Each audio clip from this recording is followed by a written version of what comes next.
Chance Phelps was wearing his St. Christopher medallion when he was killed on Good Friday. 8 days later, I handed the medallion to his mother. I did not know Chance before he died.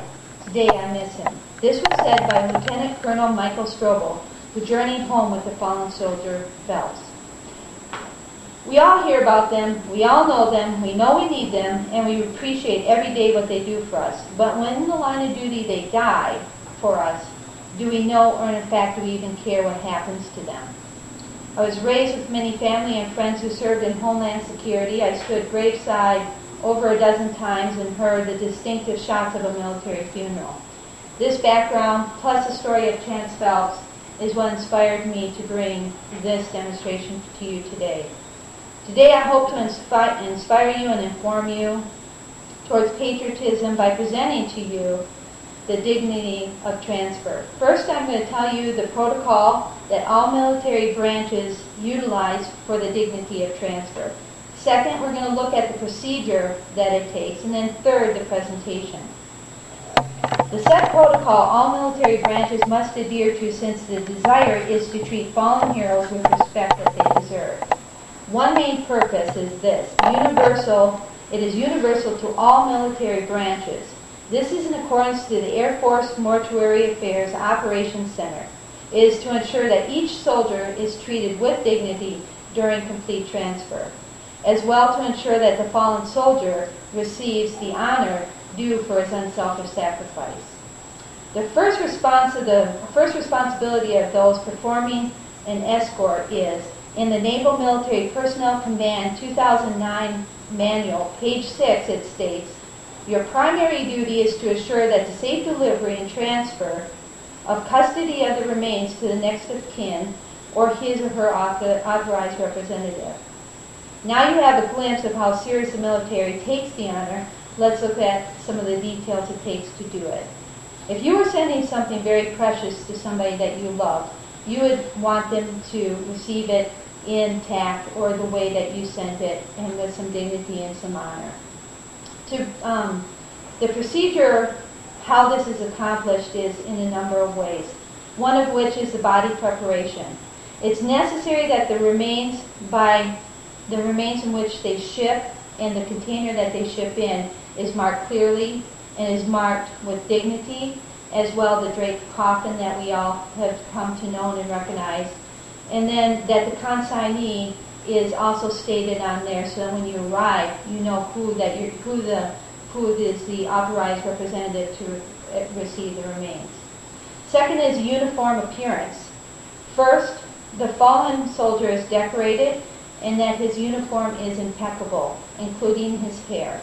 Second, as Military Manual for Transfer states, those who are performing the escort must be clean-shaven, neatly combed hair, has to be neatly trimmed, as well as fingernails short, shoes must be shined, and uniform must be impeccable.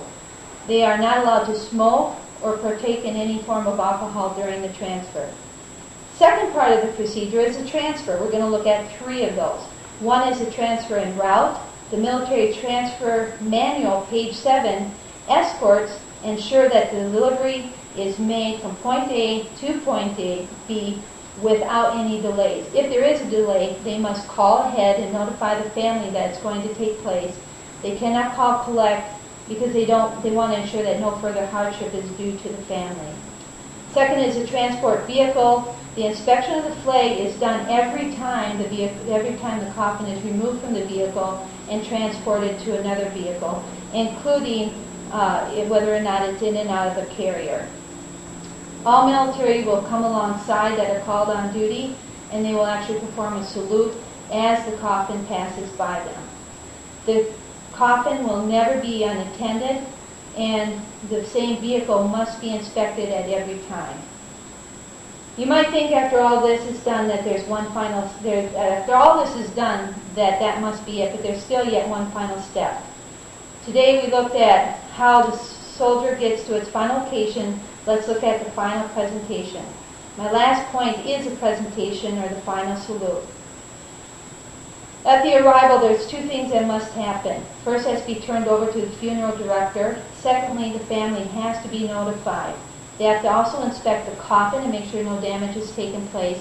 as well as the inspection of the body. They have to open the casket and make sure that everything is intact and that the soldier is indeed as he should be for presentation.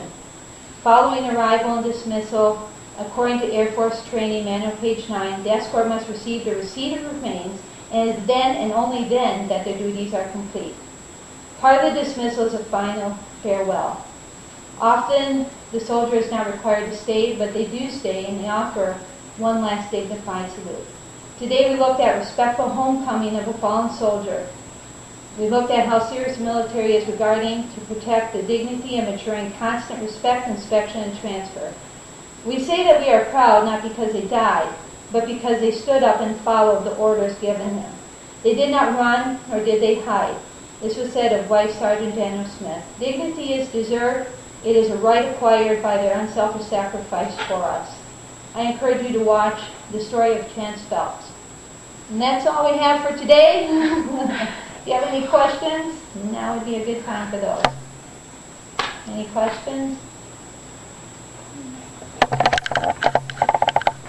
This is the same man, the same soldier stays with the coffin not just when they arrive in the United States, but from wherever they are, like now if they're in Afghanistan or Iraq or wherever, does that soldier stay with, the escort stays with them all the way from the foreign country to here?